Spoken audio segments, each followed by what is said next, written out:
Hello and welcome back to Most Amazing Top 10. Today we're talking about the Queen of the United Kingdom in the Commonwealth, Queen Elizabeth. The second Queen Elizabeth is now the longest reigning monarch in the world. She's gone from living in a time where royalty had more power to a time that they have relatively little. However, there are still some laws that Queen Elizabeth does not have to follow, coming in at number 10. She can eat a swan in the UK. It is illegal to hunt swans while we're able to eat chicken, pheasant, dark pigeon, turkey and things like that in the United Kingdom. It is not okay to kill and eat a swan.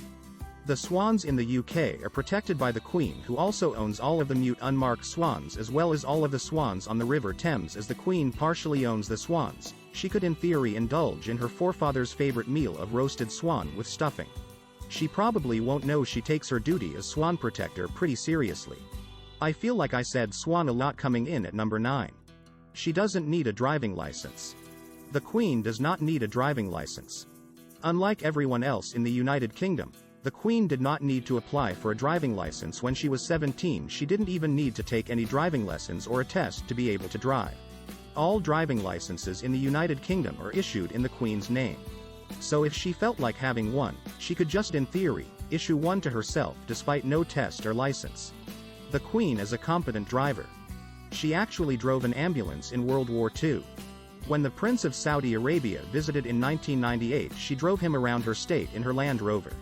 Now some say this was a boss queen move to advocate women's rights, because in Saudi women aren't allowed to drive. Coming in at number 8. Queen Elizabeth's sister. The late Princess Margaret didn't have the same privilege, as she was once fined for speeding. Rumor has it Elizabeth does like to drive pretty fast, but these days she does almost exclusively all of her driving on her own private estates. Coming in at number 7. She doesn't need a passport a lot. Like with the driving license, the Queen can travel freely without a passport. She is one of only a very small handful of people that are able to travel without the otherwise legal requirement. Even huge celebrities like Taylor Swift would need to get their passports checked before they enter a country. This is an exemption saved only for monarchs. All British passports are issued by Her Royal Majesty. So again, in theory she could just issue herself one. But what's the point? It's only one more thing that she's likely to forget when she packs for her holidays. Coming in at number 6, she is exempt from freedom of information requests. Like most countries, the United Kingdom has a freedom of information system that allows the press and public to reasonably ask questions about various situations. Many say this is vital in a democratic society like in the UK. But the royal family have used their powers to block the Freedom of Information Act from applying to them. To put it simply, the Queen's affairs have family affairs. They are absolutely private. Coming in at number 5. The Queen doesn't have to pay tax, while all working UK citizens by law have to pay tax on their earnings.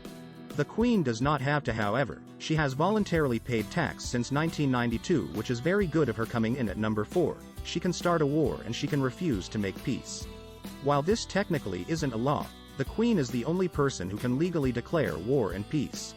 While this usually is carried out by Parliament, it absolutely cannot happen without royal approval. If the Queen wanted to declare war on America tomorrow, she legally could, and the countries would be at war. Coming in at number 3. The Queen can refuse laws. Laws don't become laws in the UK until the Queen says so. Once the law has been passed through the Parliament and the House of Lords, it comes to the Queen. So she can give it her royal assent. If she wanted to refuse the law, she could, although she probably never will. The last time a British monarch actually refused the royal assent was in 1708, when Queen Anne refused for settling the militia in Scotland. Coming in at number 2, the Queen cannot be sued or prosecuted. What? Don't even think about trying to sue the Queen, because you legally can't. She also cannot as monarch be sent to jail.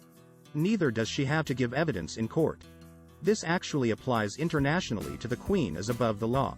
So, this kind of leads me to my number 1 point. This list could have actually been our first ever, most amazing top 1, because really the Queen can break any law. The monarch of the United Kingdom is wholeheartedly above the law. They do not have to abide by any laws of the people. They have never had to abide by the laws of the people.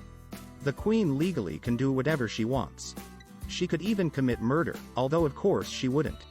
The Queen remains within the law as to set an example to her subjects while she is above the law and cannot be sent to jail. If she ever did do something to test this, it would be likely that in practice, she would see the repercussions and be overthrown. Once the monarchy is no longer on the throne, for example, by way of abdication, then they have to answer to the law like the rest of us. So that was the top 10 laws Queen Elizabeth does not have to follow. Are you guys surprised that actually she doesn't have to follow any laws? Let me know in the comments section down below. Also let me know if you've ever broken a law. For now, I've been Rebecca Felgate. If you liked this video, make sure you give us a good thumbs up, share this video with a friend. And of course they subscribe to Most Amazing Top 10 for more lists coming at you twice daily. And I'll see you next time.